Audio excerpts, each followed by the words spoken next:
It's been said that our lives are built one memory at a time. But at the center of this story is a memory that was lost. Was it scary not being able to remember anything? It was scary after they told me what had happened.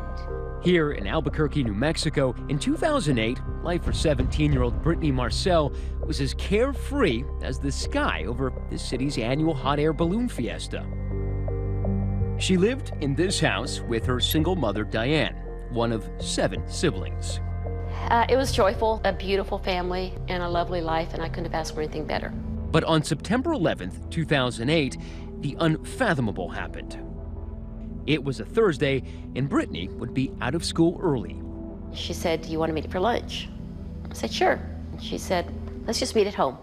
Minutes later, Diane pulls into her driveway and walks into a terrifying scene. I unlock the door, and I see this guy with a shovel, and she's bleeding, and I thought, really, she was dead. Her daughter lying on the floor, beaten and bloodied. She was hit on the head by a man wielding a shovel. Diane runs frantically from the house, screaming, and dials 911. Is your daughter breathing right now? She's breathing but moaning. She's going to lose consciousness. Please, there's blood everywhere. Brittani is whisked away in an ambulance. Investigators assess the scene, trying to determine what actually happened. The suspect actually went through a large living room window instead of exiting out of the sliding glass door. He cut himself, leaving his blood. They find one perfectly round drop of blood, a calling card inadvertently left behind by whoever did this. Brittani Marcell is now 27 years old and says when she came to at the hospital, she had no memory of that terrifying day. I thought, I was in a bad car accident. They're like, that's far from what happened to you.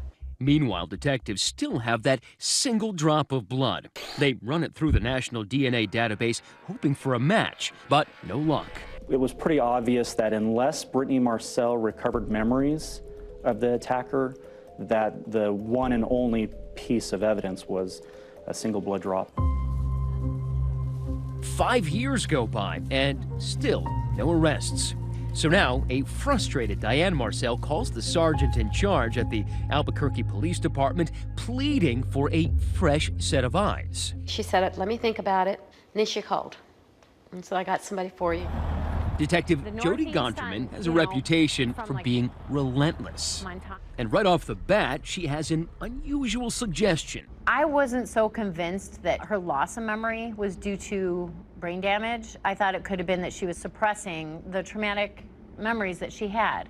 Enter forensic psychologist Dr. Leon Morris. He uses hypnosis to help patients unlock repressed traumatic memories. This is the moment that Brittani relives the attack. You can see her shaking. He's hurting me. The doctor told me that she's gonna probably start remembering now. And that's exactly what happened. He was a tall guy. Detective Gonterman also decides to try something else with that drop of blood, a cutting-edge DNA test. And they would take a DNA profile and they would give us hair color, eye color, ancestry, and then they do a 3D computer-generated image of what your suspect's gonna look like. And then she gets a call from Brittani. She said, "Jody, I remember the name Justin Hansen." She said, "I remember working at the kiosk at the Cottonwood Mall, and he would come by and visit me." But that's it. No memories specifically linking Justin Hansen to the attack. She says she met him years earlier. Do you remember any of the conversations that you had with Justin? They were just like, hey, how's your day? How was school? Then that DNA-generated picture comes back, and it's a bombshell. I thought, wow, it looks so much like him. And they indicated a high likelihood that the suspect would have either green or hazel eyes, a fairly unique eye color. A unique eye color that just happens to match Justin Hansen's. So at that point, Justin Hansen did jump to the top of the list. I'm investigating a case. It's an older case. The video you're watching is from a police body camera. Justin Hansen is at home with his wife and 3 small children. Well, none of them are in school yet. When Detective Gonterman shows up unannounced. What did you hear that happened to Brittani? I heard that somebody attacked her and she could have been raped or something. I don't really know much though. When I asked Justin, had you ever been over to that house? is there any reason that your DNA or your blood will be in that house? He said no.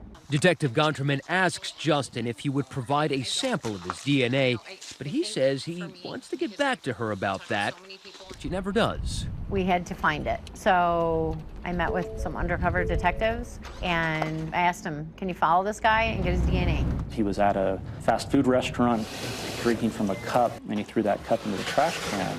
Those undercover officers then obtained that trash, including that cup, took it to the crime lab where it was analyzed.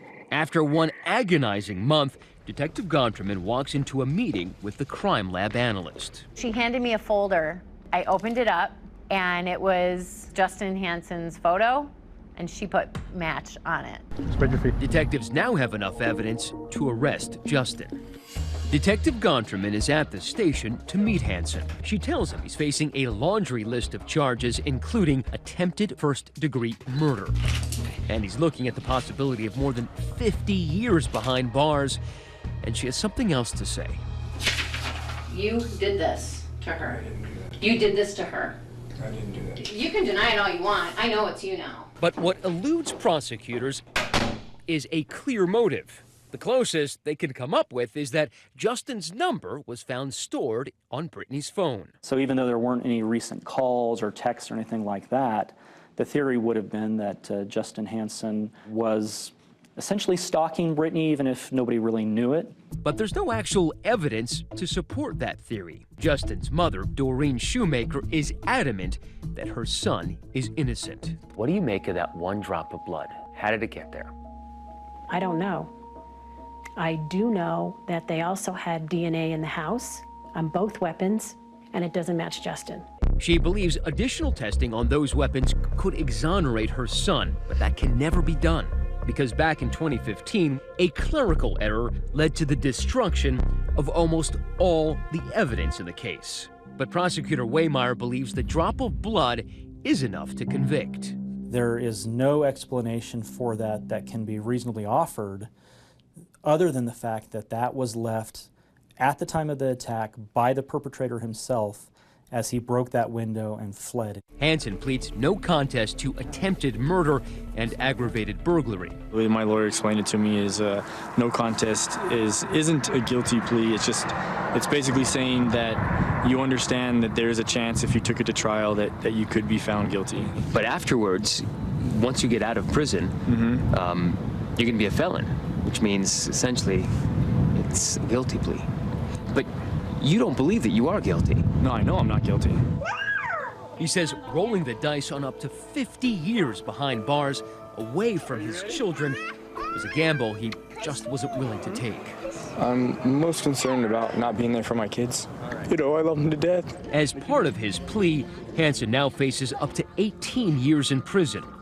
A judge will make the final decision next month. As for Brittany, she's ready to move on. To people watching this, what message do you want them to come away with? That you can survive. I think if you have a strong mindset into where like your next goal is, I think you can get through it. For Nightline, I'm Matt Gutman in Albuquerque, New Mexico. Hi everyone, George Stephanopoulos here. Thanks for checking out the ABC News YouTube channel. If you'd like to get more videos, show highlights, and watch live event coverage, click on the right over here to subscribe to our channel, and don't forget to download the ABC News app for breaking news alerts. Thanks for watching.